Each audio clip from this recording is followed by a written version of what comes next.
Bonjour et bienvenue dans cette rétro de l'info du mardi 21 décembre consacrée à la santé en Sarthe.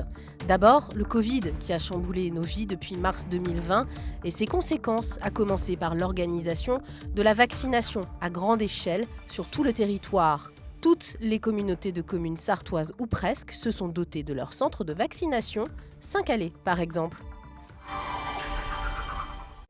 Il ne reste que très peu de créneaux. À raison de 300 doses, ce centre de vaccination sera ouvert durant 3 semaines. Une offre supplémentaire sur le territoire qui rend plus homogène l'accessibilité aux vaccins. Pour moi, c'est le centre le plus proche, oui. Mais puis bon, moi, je suis contente de me faire vacciner comme ça rapidement, quoi. Étant diabétique. Au Mans, la rotonde s'est transformée en vaccinodrome. Un méga centre de vaccination qui affiche complet pour le premier jour. À terme, le vaccinodrome pourra compter sur 25 boxes de vaccination ouverts 7 jours sur 7, de 9h à 20h pour 3000 injections par jour. Budget global, 300 000 € pour l'équipement financé par la ville du Mans et 3 millions d'euros d'enveloppe de l'État pour le fonctionnement sur les 5 prochains mois. La Sarthe n'a pas été sous-dotée et la Sarthe s'est organisée. L'ensemble des partenaires, services de l'État en tête, puisque c'est l'État qui est responsable du pilotage et de l'animation de la campagne de vaccination, s'est organisé pour qu'on utilise à 100% toutes les doses de vaccins disponibles.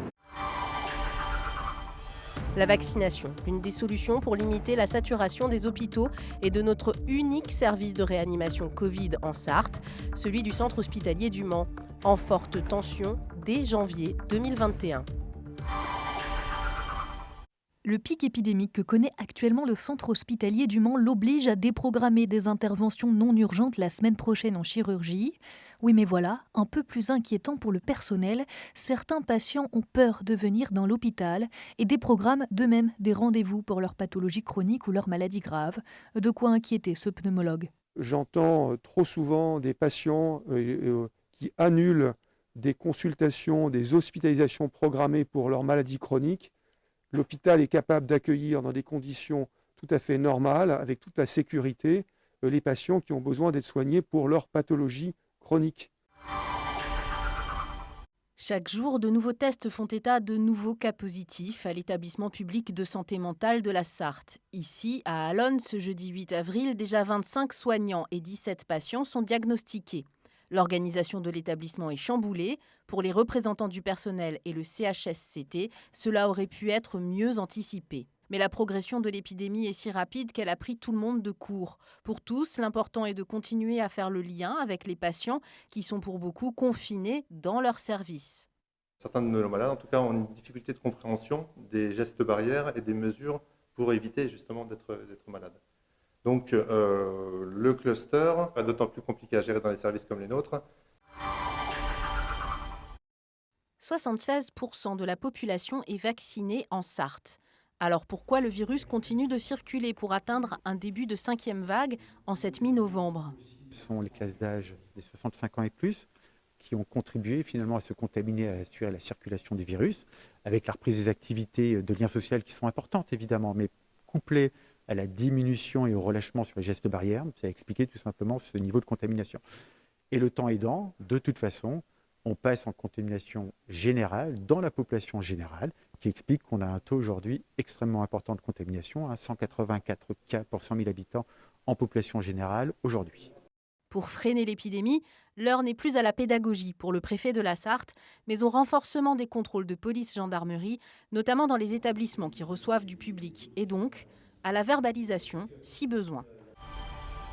Nos hôpitaux sartois saturent. La crise Covid n'a été qu'un révélateur de plus d'une situation déjà précaire depuis de nombreuses années. Le manque de médecins et de professionnels de santé en Sarthe est une maladie à laquelle les collectivités locales tentent de répondre avec leurs moyens, toujours insuffisants. Avec ses 356 lits, son plateau de consultation externe et ses urgences, le centre hospitalier de Château-du-Loir est la définition d'un hôpital de proximité. D'ailleurs, l'Agence régionale de santé vient de le labelliser comme tel. Oui, mais voilà, depuis quelques mois, les urgences de ce bassin du sud de la Sarthe sont obligées de fermer régulièrement. La raison, un manque de médecins urgentistes depuis le départ de 4 d'entre eux. 4 sur 5, évidemment, ça pèse beaucoup sur la permanence des soins. Donc là, il a fallu évidemment réagir et travailler à un projet qui permette de maintenir les urgences ouvertes. Car cette spécialité souffre d'une importante pénurie. Rien que dans le département, il manque actuellement 30 médecins urgentistes. Un dispositif expérimental est mis en place pour pallier ce manque dans le territoire de Montval-sur-Loire. C'est une équipe paramédicale qui est composée donc d'une infirmière et d'une aide-soignante ou d'un aide-soignant avec une compétence d'ambulancier. D'ici la fin du mois, il n'y aura plus qu'un seul médecin dans la commune de Mulsanne. Une situation qui inquiète la municipalité qui a pris le problème à bras-le-corps. On a tout intérêt pour l'attractivité de notre territoire à faire en sorte qu'on œuvre aussi pour trouver des médecins et proposer une offre de santé. Donc on s'y attelle, on a fait des réunions avec l'ARS, la CPAM, la région, le département pour voir un petit peu toutes les aides, toutes les aides à l'installation, tous ces organismes, tout ce qu'ils peuvent apporter.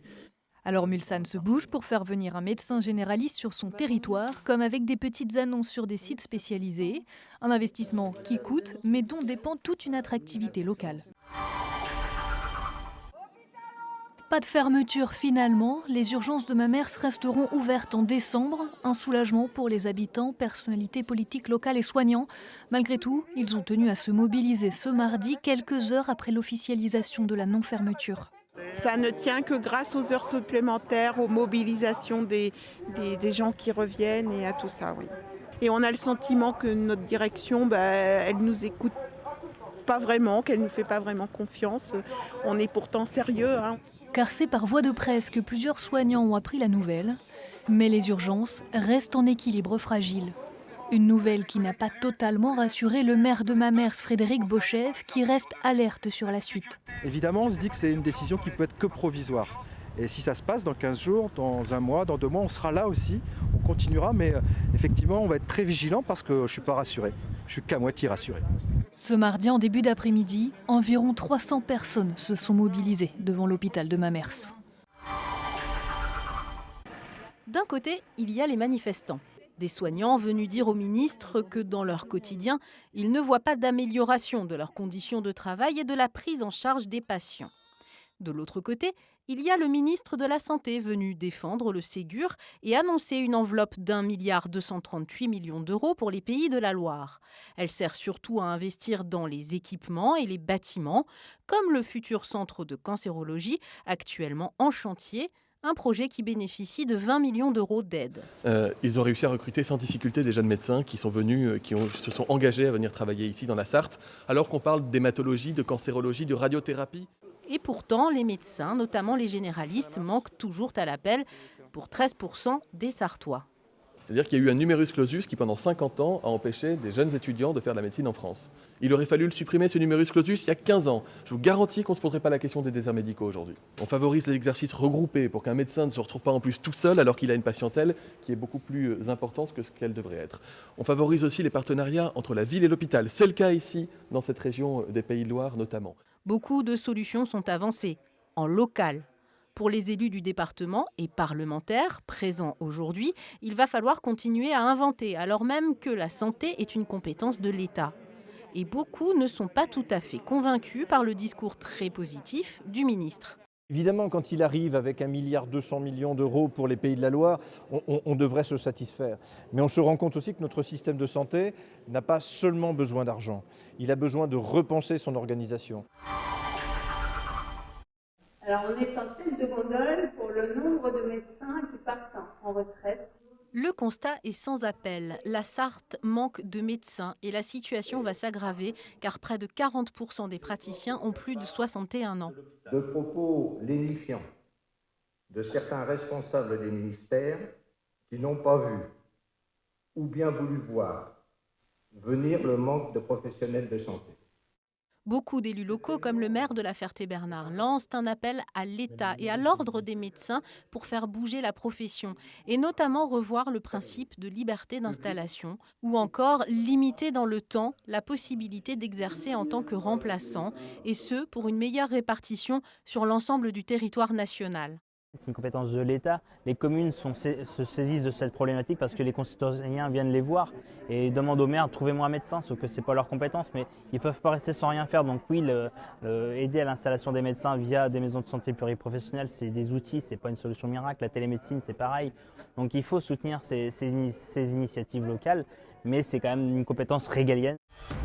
Rendons hommage dans cette rétro 2021 aux soignants qui tout au long de l'année se mobilisent pour notre santé.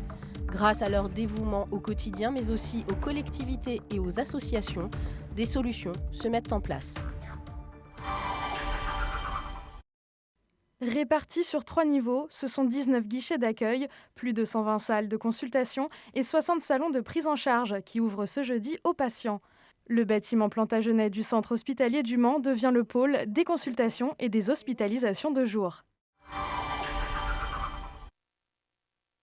Le service médical de proximité ouvre ses portes lundi 8 novembre. Mais depuis quelques jours, le standard n'arrête pas de sonner.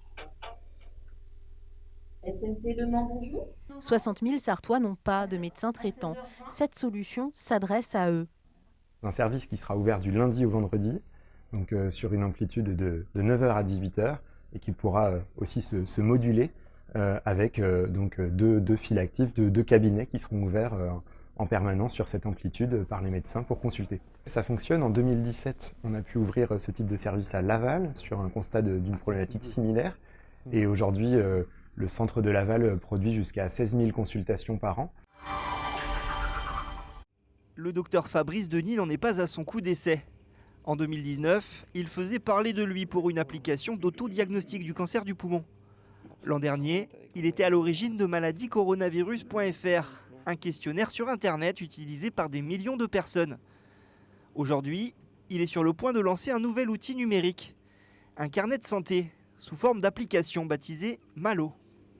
L'idée, c'est d'avoir tout en un, c'est-à-dire la possibilité de suivre ces enfants sur le plan de leur développement, donc de leur croissance, leur poids, leur taille, bien sûr, mais bien sûr d'aller beaucoup plus loin que ce que permet le carnet de santé classique, en faisant notamment une analyse tout au long de leur croissance, de leurs acquisitions.